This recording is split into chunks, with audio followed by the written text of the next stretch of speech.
What I want men of color to take away from this film is the reminder that we go through so many things, so many similar things, but we often kind of feel like we're going through them alone until there is someone who speaks about it.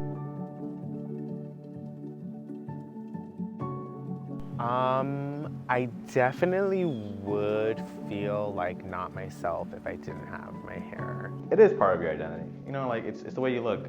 And if you lose the way you look, you kind of feel like you're losing part of yourself, so. It is me. my hair is me. Like, I can pick out like an outfit that I think is amazing.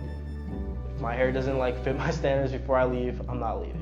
I would say my hair has a correlation to my daily confidence, yeah. Especially if I get my hair cut or like, I like how my hair looks.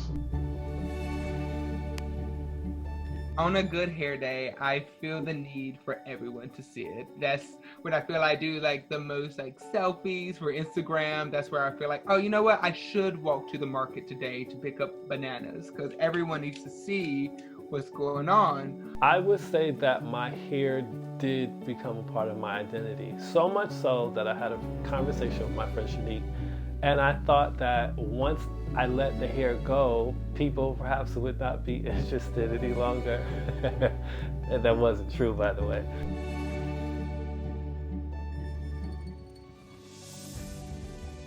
I think it's moments like when my girlfriend, she like rubs her hand across my head and she really appreciates that the fresh shave. My hair wants to fall out, go ahead. Ain't not coming back. Keep my beard though, but the rest of this, see you later. When I got my headshots taken, seeing the image of me being bald 1,000 times was good for me. Because then I started saying like, oh shit, I look good here. Like, oh shit, I'm kind of fine. Like, I started having moments like that.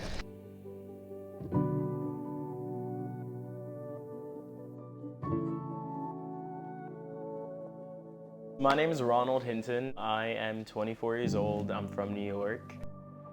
This has been something that's bothered me to speak about for so long, and it's embarrassed me and it's filled me kind of with some shame. The process of seeing other people dealing with this, I can be a lot more open about it.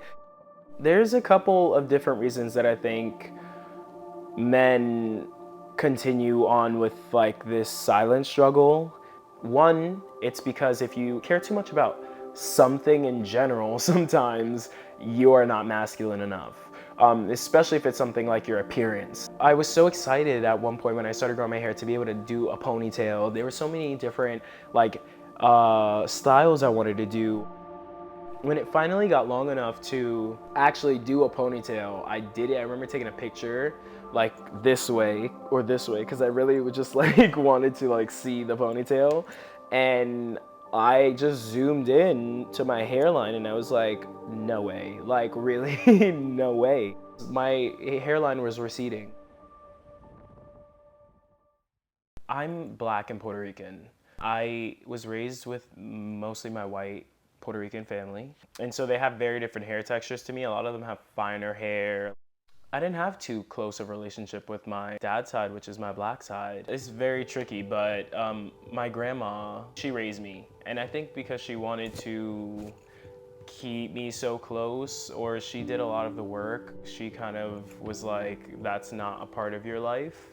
I wasn't raised to kind of understand Black hair or to know how to treat kinky curly hair. They weren't raised to do that. They didn't really know about that. When I was a baby, I have a few pictures of me with hair because they cut it off pretty early on. It was cute. Like, I have little videos of myself and pictures with my like big curls. I have like a big fro in one of them. My haircuts were routinely scheduled for me ever since before I was one. It was always like buzz cuts, like short buzz cuts. It was so short, but as soon as like the ringlets started to curl, I feel like that's when I knew it was time to get a haircut, and that's because that was like instilled in me. As soon as like those ringlets started to come up, like, all right, your hair's too long, you need to get a haircut. I was 19 actually when I really decided I'm not gonna cut my hair anymore. And I was living in college at the time, and so I was making my own money. I basically felt like I could make my own decisions, and so I decided that I want to grow my hair. Yeah, there's so many emotions that kind of go like along with growing my hair though. I even judged myself sometimes. Will it look bad? Like, will I be able to manage it? How is it gonna present to other people?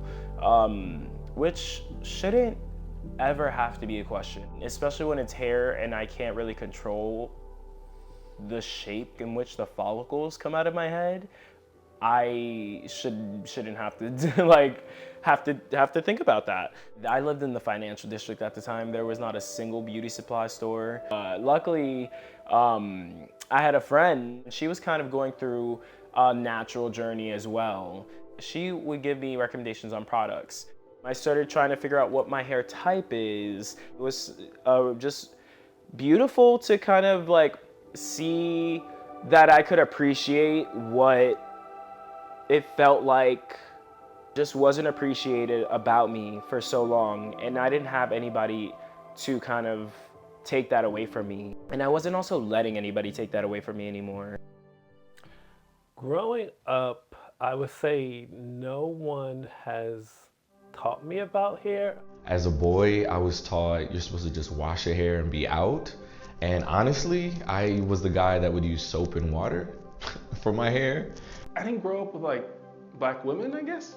So I didn't really know what to do with my hair. But my stepdad just hated how messy it was because I grew up with like a white side of my family. I always had like a Caesar or a fade. In high school, when you grow up in an inner city area, everyone has the same shape up, which I hated. I did not like the barbershop. I hated the barbershop. I grew up in South Carolina, you know, Bible Belt, where there's a barbershop on every corner, a hair salon, and a church. So if your lineup ain't right, your hair ain't slayed, and you not saved, there's a problem. I used to always be like, oh, get your hair cut. The longer your hair grows, the crazier you act. That's the nature. I remember like turning like age of 3 or something like that, you need to get that boy a haircut. He's a little boy, he needs to know that he's a little boy. For the first 18 years of my life, I always kept a buzz cut. My family, I was raised by my Native American family, so they really didn't know how to help me express my hair.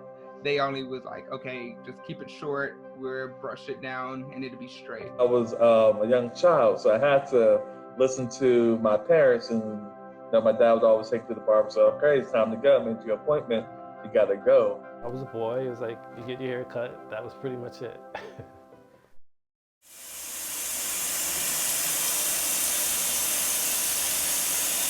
Put in a bunch of little twists. There always are like phases of hair growth. And then like recondition the ends of all of them. So like I like to do each individual twist because when I clump them it gets knotty and I don't like that shit. The first phase was excitement because I didn't know what was gonna come from it. If I actually take care of it and use good products for it, how can that change my hair? I got through that phase. I started using the better products to see what fit my hair like texture best. See, this is like real intimate because like this over here is where you can really notice it. And it's like the rest of it is there. I have a whole head of hair here, but like just not right here. This is where it's kind of thinning, so you can feel it. It's like, I don't know how to describe it. It's just really stringy and like it just feels really coarse and like it doesn't ever get moisturized. All the care and all the love that I feel like I had never gotten for having that kind of hair, I gave to myself. It's definitely part of me, and it worries me a lot to lose that. Sometimes it does take that person to show you how to do your hair. I guess that's what happened to me. I guess at some level, Shay was like, oh, let me show you. Because I'd used stuff before, but she was really like, oh, I can make it look really nice. I was like, okay. And I was like, I really like this, so I'm gonna keep doing it. If I have to, you know, go a day or two without eating just to get my hair cut, I will do that. Because I refuse to walk around looking like I do right now. Taking care of your hair is definitely something that's on all my male friends mine at the moment, they don't want to be bald. Most curly haired people know. You know how your hair can look at its best. So when it doesn't look like that, you don't want to leave the house. Hair care and I think gender norms are very like entangled subject, pun intended. It is hard to put a certain amount of effort into your hair if you're concerned with meeting certain standards of masculinity. Then when you walk into these barber shops, sometimes it's a toxic space, right? Saying phrases like, oh, that's gay, and blah, blah, blah, and not knowing that the person next to you identifies as queer. My barber, Kevin, he would speak of like, hey, yo, that's not cool. Like, don't do that, don't do this. So taking the initiative to, step up and speak out for your client is, something that I respect. I really don't put too much product in my hair, but like sometimes my hair is like really frizzy because I haven't like put any product in my hair. The moment your skin looks better, the moment your baldy looks better. The maintenance of keeping a good look, smooth scalp and skin, keeping yourself free of hair bumps, razor bumps, those kind of things. I've gone through maybe at least 5-ish new products like every couple of months. Get whatever shampoo's on sale and keep it pushing. But as far as my beard is concerned, I'm very, very specific about that. And when I think I'm having a bad hair day, I try to like flip the script on that and be kinder to myself and my hair in the different forms that it can take. Caring for my hair, for me, is just, it's confidence. It instills it in me. It's looking your best and going out there and giving yourself the best chance at having the best day you can.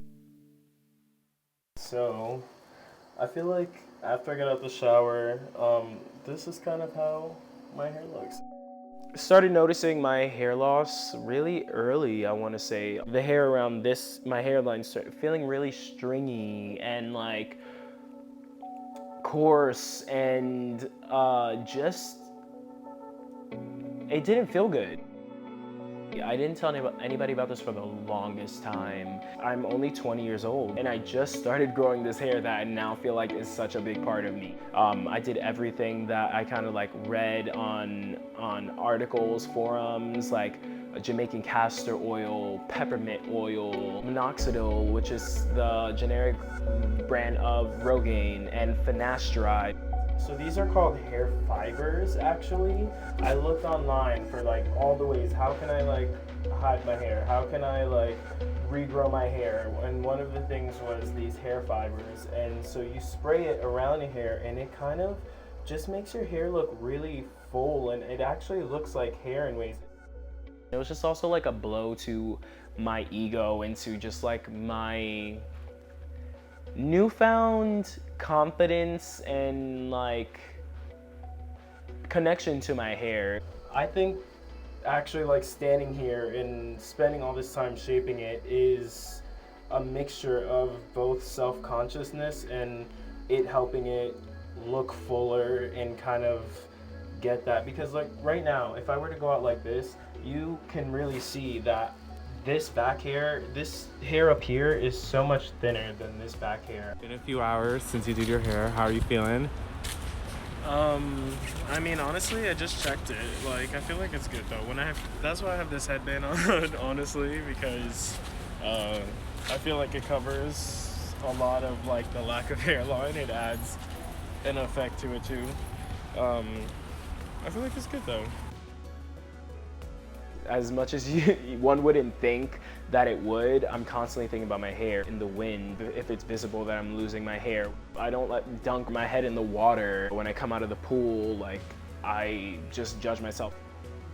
I love the way it looks. It's just there's some things that I don't love about it, and that is the fact that I'm losing it. I began losing my hair when I was 22 years old. Honestly, I cried. I'm not gonna lie, I cried. I went through so much anxiety. I remember I started Beijing's. I tried having my barber color in the thinning spots. I even tried Rogaine for 1.5 years. My senior year in high school and senior portraits, my mother colleague, my mother supervisee said, oh, Dre, You thinning out there up top, buddy. I was just like, no, I'm not. you thinning out there, like, and I was like, no, I'm not thinning out. As you can see, I have a little bit of a balding going on, and so people, play with me now. Like, Evan, you should just go bald. Just go bald. I'm like, I'm not there yet. I am kind of like receding a little bit on my hairline, so I'm like, okay, hopefully it doesn't go too far. But that is, it has been in my radar at the moment. I don't really think about hair loss, but I mean, I might as well show out before, like, if it is gonna happen. I'm that person that like, okay, well, my body's just going through changes, and let me see if I can change myself to accept my new level of confidence, which is me being bald or something. I have seen men rock their hair bald, and they do it well. There's an ugly phase of baldness, and it's in the beginning. I guarantee you your scalp is probably lighter than what your face, and that is, right? So that's an ugly phase. Like, you look like you got makeup on here, and it's just like. I didn't want to be a person who had not accepted what my look was, and I just looked in the mirror one day and I was like cutting it all off. When I looked in the mirror, I liked what I saw. I wasn't ashamed. I was actually proud to embrace this new look. If I lose my hair, then I would be okay, as long as I still have my beard.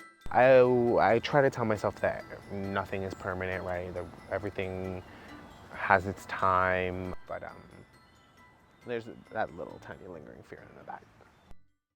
So I was just like, okay, so I'm gonna go to a dermatologist. And he told me that my options were minoxidil, finasteride, or hair transplant. From a medical perspective, there are no ways to regrow hair. Most of these natural remedies, especially for male pattern baldness, won't work. I've already spoken to the doctor. I've had multiple consultations over Skype because they're located in Florida. My name's Dr. Matthew Huebner. I am the medical director, co-founder of Natural Hair Transplants. It's a hair restoration clinic in Fort Lauderdale, Florida. And I have the privilege of doing Ron's surgery very shortly. What I love about hair transplants is there's no typical patient, right? You'll get kids that are 21 years of age. You'll get guys that are 85 years of age. You get all races you could possibly think of. About 60% of our practice is African-American hair. It's quite different now than it was, I would say, even 6 years ago. And it's just exponentially gotten better in terms of the naturalness and the results in general. Looking at the YouTube and everything, I feel like I've seen a lot of the work that you've done, and I've really liked a lot of the results. I think it needs to be as transparent as possible. Any type of curly hair technically is very difficult to work with, but when it's done properly, produces the best results. The way a hair transplant works is you take hair that's permanent from the back and you're moving it to the front.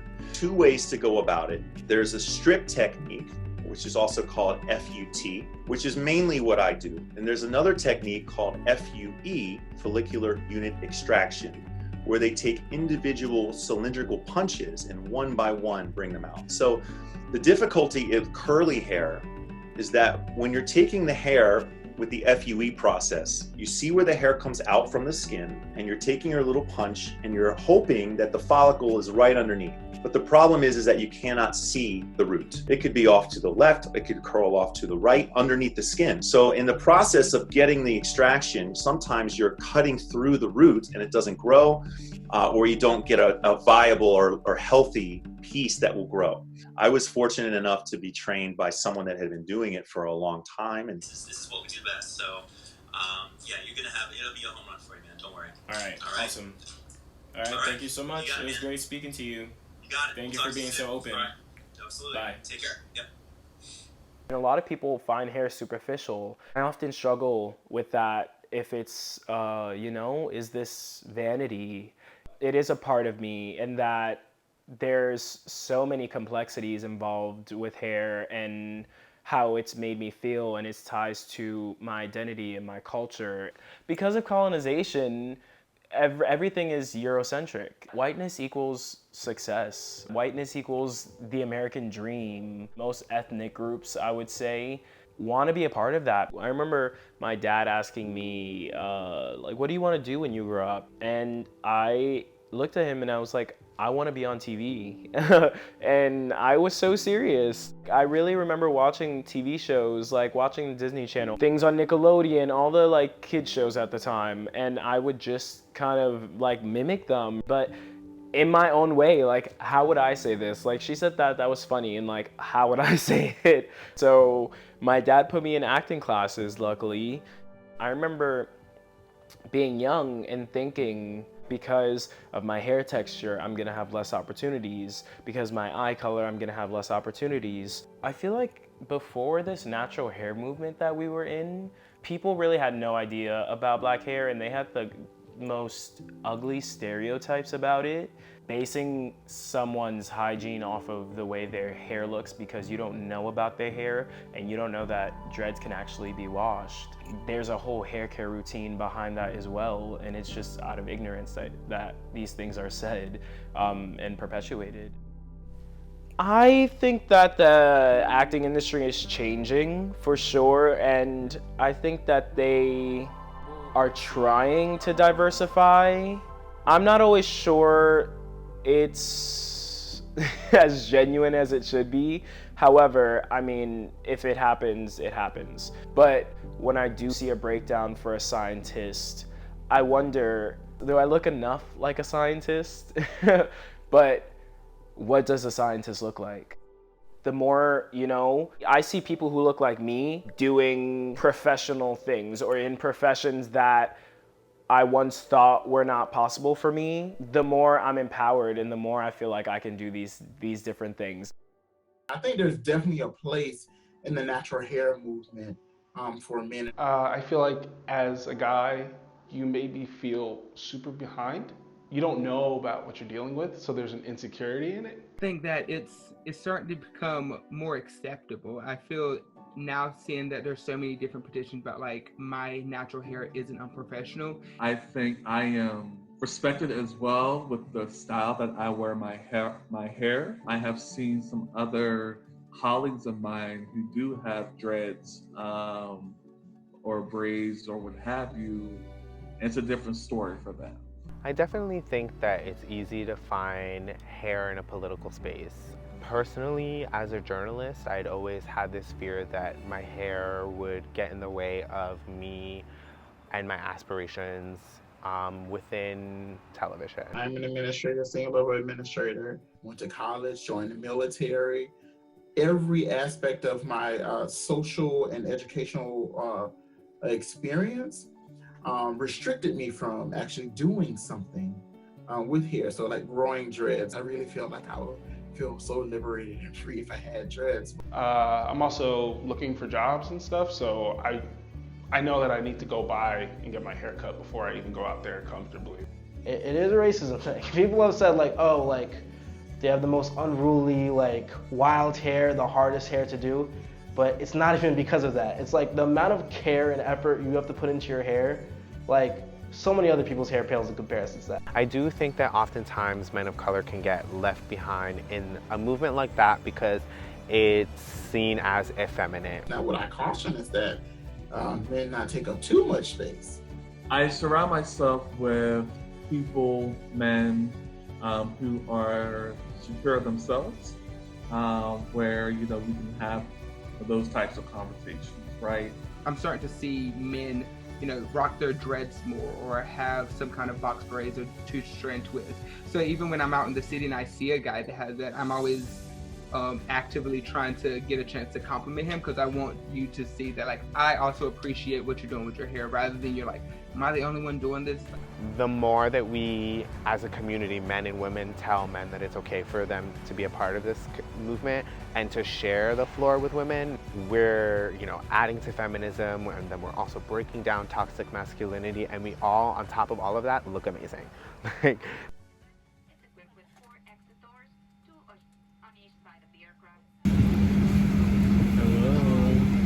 Say hi to our viewers.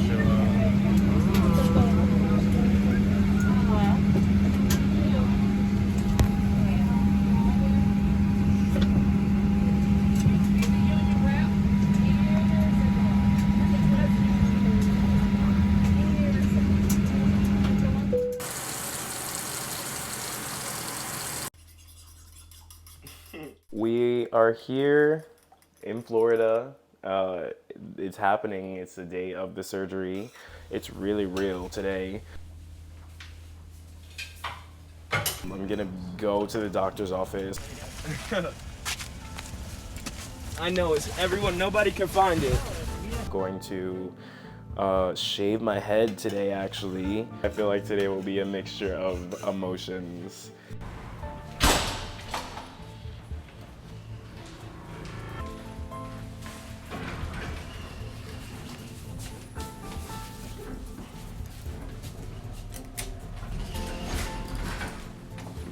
So Ron will come in to the office. We will be discussing at long length the type of hairline he's looking to do. Why don't I just kind of put something on that I think is kind of in the middle, and then we can make an adjustment up or down depending on how it looks. I'm down for that. So I'm just gonna start out and just see what it looks like.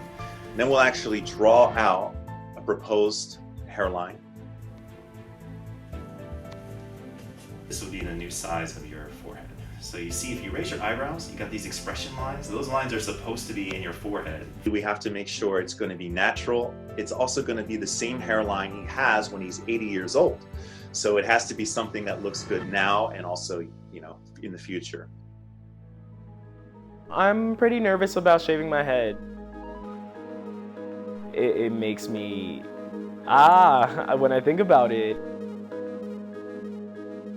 I've had this connection to my hair for so long that I feel like it's kind of gonna be like my goodbye for now.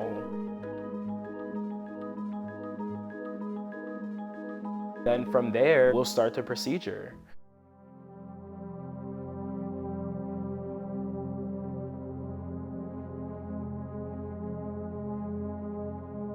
We will start to do some anesthesia or numbing.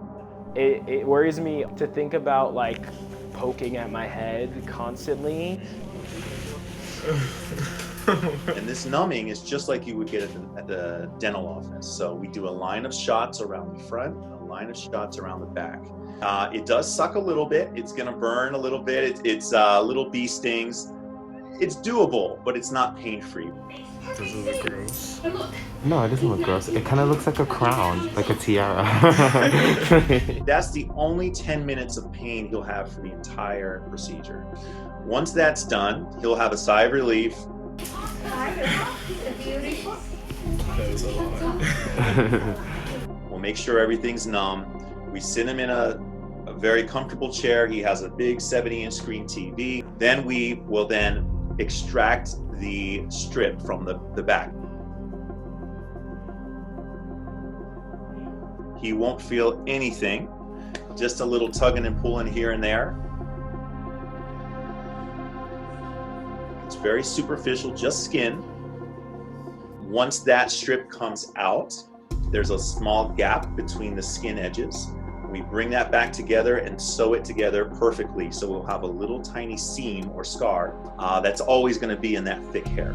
Then we take that strip of skin and I hand it off to my team of 3 technicians that will cut this up into very small pieces called grafts.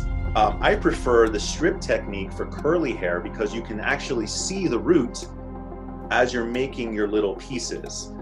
But really what it comes down to is the technicians. The technicians are the people that work with the doctors that are actually doing the very tedious work of cutting this stuff down. The experience of the technicians is probably the biggest factor in terms of getting a good result with curly hair. After we then have made little tiny slit incisions, we'll insert these little pieces in the skin.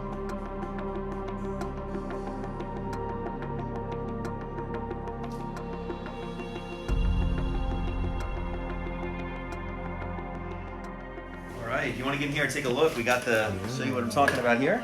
You can see his new hairline across the front. Every these little pieces, these little bumps are supposed to present multiple hairs and single hairs too. So this is really going to reframe his face. The procedure itself takes about 4 or 5 hours. And what that results in is an addition of about 30 to 40% of the density back into this area as compared to the back of the head. So for some guys, 1 pass is all they need and they're very happy and never have another procedure. Some guys like to go from, get to 40%. Sometimes they want to double up to 80% with a second pass a year later. And then obviously the worry after that is how is this going to look? Thank you guys so much. You're welcome. Take care. Thank you. Enjoy your hair. It looks scary right now, but I mean, I see a hairline. I feel like my body is like moving slowly, but it's okay. I don't feel pain. Those needles were awful, honestly, but I feel good. Do I look good, guys? Vote in the poll.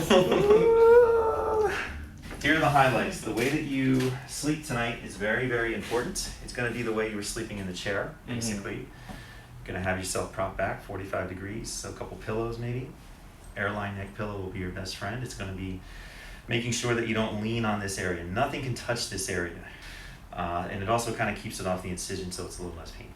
Okay, so 3 nights starting tonight. Very important. These little pads, if you want to put this behind your head tonight, housekeeping will love you for that. So usually you get a couple drops of blood is normal. Now tomorrow, I don't know what your plans are, but you're more than welcome to come in for a recheck in the morning. Okay. If you're staying close by. Yeah. We're going to give you a cover-up. It's not very fashionable, but just to get you back. So you can either do one of two things. You can either just rock the scabs if you don't care, or we can give you this blue kind of bonnet just to get you back to the hotel. Once you get to your hotel, and by the way, you're not going out tonight, even though it's tempting to go out. You're just going to go back to the hotel, watch some TV. You're going to leave it like this in the hotel. So just leave it open to the air. You don't want anything on top of it, and you want it so it doesn't dry and stick to anything. Okay, so this is just to get you through the lobby. All right, sounds good. Yeah. That's all I got. The biggest thing, man, don't hit your head. Yeah. Hitting your head is the worst thing you could do. Getting in and out of cars is the most common reason people hit their heads. Right? Seriously, just keep your head upright. Take everything slow. If you get an itch, just be careful. Be mindful of where you're itching. If you can keep these in, it takes like 3 solid days for everything to really be locked in. So protect these at all costs. These are your babies. All right. That's what you came all the way down here for. We're just walking to the pharmacy to pick up my prescriptions. I feel pretty good for the most part, to be honest. I feel normal now. I have energy, my legs are not weak anymore. She really had to help me out of the chair. But I feel good, I'm excited for the most part. Amen. The way that you can change someone's life within just a couple hours permanently is what's really alluring to me. Even though it might look like, oh, we're just bringing the hairline down a finger. For some people, that's such a dramatic change. And that's what's so cool about this field is that you can put the pieces back, psychologically. Good morning, y'all. So this is day 1 post-op. It's done. I can't believe that. Like, that's pretty weird for me. I wasn't as sad as I expected to be when cutting my hair. I don't know why. I think I'm just really ready for a new journey. Like, look at this, guys. That whole area was all thinning hair that was like ready to go. I was not the most confident with that,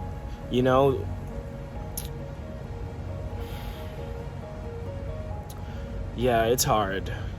It just was a very big source of insecurity for me. I think that's why I feel this sense of freedom right now, this sense of excitement for new growth, for new beginnings. We're going for my follow-up appointment today, so they're gonna take this bandage off. They're gonna give my scalp and my grafts a first wash.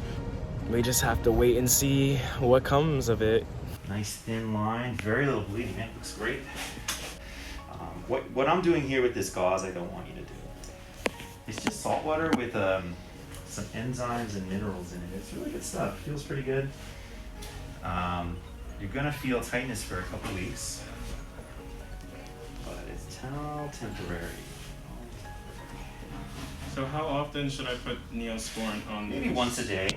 It'll make the stitches easier to come out too. So make sure you do it at least a day or two before you do your stitches too. It makes it easier. Okay. but you don't want to have anything stretch this scar out as it's healing. So 2 weeks, absolutely not. I mean, you can walk around and stuff, walk around the neighborhood, but nothing cardio for 2 weeks. After that 2 weeks, slowly, I would say go 50%. Should I not shower today? You can shower. So you can either shower tonight or tomorrow morning. So what you're going to do in the shower is you're going to have a cup, you know, body shower normal. Take a cup, fill it up with some warm water from the shower head, very gently pour it on top, and keep your whole head wet a couple times, let it air dry. Okay. You can do that either tonight, or if you feel more comfortable, you can do it tomorrow morning. Okay, yeah. And remember, the scars are there for the rest of your life, so it might be, you know, maybe take at least 2 weeks, and for sure. Just be careful with it. All right, cool. All right. You definitely look worse before you look better, no question.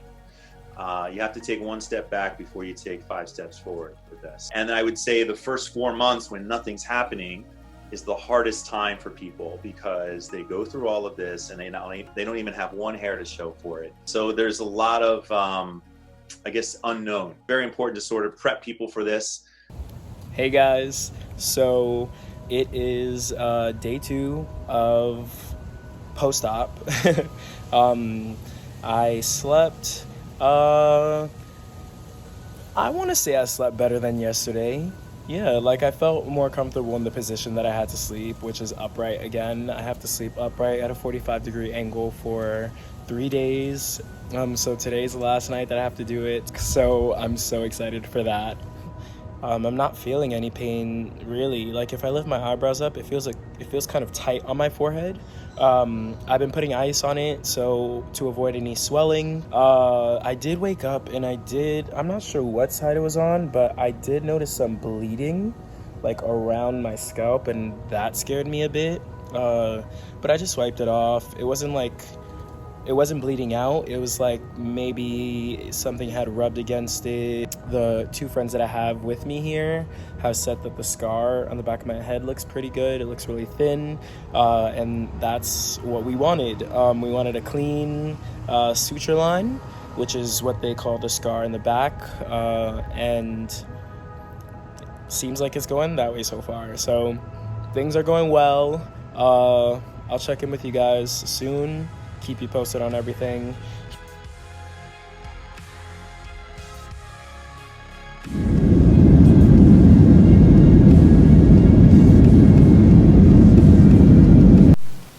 Just focus here. Alright. So, what's up, bitch? How you feeling today? I'm feeling good today.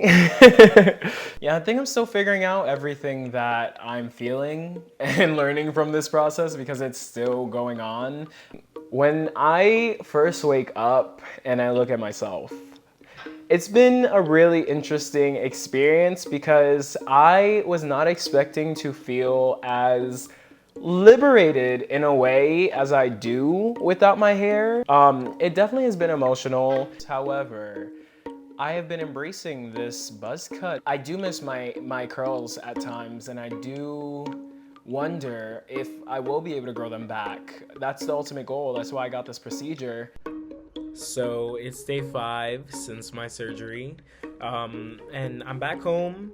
Like I'm supposed to relax, basically, and I have been relaxing. I haven't been working out. I've been taking it easy. I've been trying to be somewhat active. I like cleaning and doing things around the house. The night I got back, around like 12 something, I sent my doctor a video because I was just freaking out, and I was just like, is this supposed to look like this? I was like, you don't have to answer me right now. I know it's super late, but he said it looked fine. He was like, don't worry about it. It looks great. When you're on FaceTime with me or something, or like this, for example, it looks pretty good if I'm from a distance. But when you come in, you can still see that does not look like, you know, the rest of the hair on my head. These hairs are supposed to fall out around the 2-week mark, which is supposed to be the shedding phase. And it's the journey I signed up for, so we just gotta see. Time will tell. What happens initially when we implant these seeds, if you will? Initially they'll start to grow, and sometimes people can get as much of as half a centimeter of growth. But then as this scab falls off, the hair itself will then come with it, but the root remains behind. But people often will see 50 to 100 of these come out when they're showering and say, oh my gosh, I've lost my grafts. And no, this is a normal shedding process. Scary to see, but completely normal. I started growing my hair in a time where I was really figuring out how to embrace my identity and embrace my blackness, and that only helped with it through the natural hair movement, through the racial tensions during the Trump era. It's interesting because before I cut my hair, I really thought that my hair defined me and defined kind of who I was visually, if that makes sense. I think however I rock my hair, I will always have that cultural element. If I were to never, grow my curls again, the culture would definitely be there because it's instilled in me. So it's day 11. I just got my suture lines taken out, which is my stitches that were in the back of my head. Looks a little scary. I asked the doctor who took out my suture lines if they could take a picture of it because I wanted to see and make sure everything was good. And I sent those pictures to Dr. Huebner. He said everything looks normal though. He said that it looks like I have a little bit of inflammation where the suture line was, which can happen. And he said just to kind of put some Neosporin on it. The only thing I'm really experiencing is like a lot of itchiness, but he said that's also a common occurrence. So it should be good. But guys, look how fast my hair is growing back.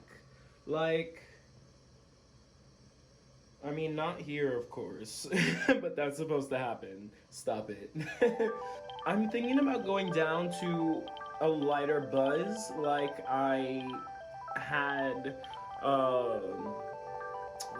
from the doctor. So let's see, because I like that buzz and I feel like it would blend in better with this hair. Okay, y'all, so I'm starting recording this so late, but I'm giving myself my first haircut since my surgery. It's about day 15, 16? Okay, so 15, 2 weeks from now, so 29th, 30, 31st.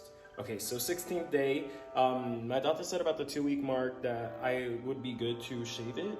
I can see the recession of my hairline, so I'm starting to get a little bit self-conscious, although again, this is me challenging myself to stop doing that. Stop with the self-consciousness about my hair, especially since I just got the surgery and everything. It's a work in progress. I'm not sure the point when I will be fully confident in my skin is. I'm not sure what that looks like, when it will be. I just know that I'm constantly on that journey and constantly challenging myself to really just love myself in my skin. I think that this perception of manhood and like holding on to that really does not allow men to just be as open as they could. A lot of men, especially men of color, feel like they have to be tough, and that's instilled in them. I'm gonna speak from my own experience, and as a queer man, I feel like me really defining my emotional availability, me really going to therapy, me being able to have friends who allow me the space to be and feel my emotions fully, has made a world of a difference. It's really changed me because I feel safe when I am able to express pain, discomfort, struggles, when I have someone to talk to about these things and they don't judge me for it. It's helped me in dealing with other people, being able to be a good big brother and reminding my sister that her emotions are valid and that she can express them and express them with me, and I'll be a safe space for her. I feel like if we allowed men, especially men of color, to really just be able to grow up and define what being a man is themselves in self-discovery, in self-exploration, exploration with others, I think that would be just life-changing. And so I feel like constantly questioning ourselves and constantly challenging why we are doing certain things really leads us to owning ourselves. I don't think there's one right way to be a human. There's just like your right way. And I also think that that helps unite us because we see more of the things we have in common. We're able to see more of the things we have in common.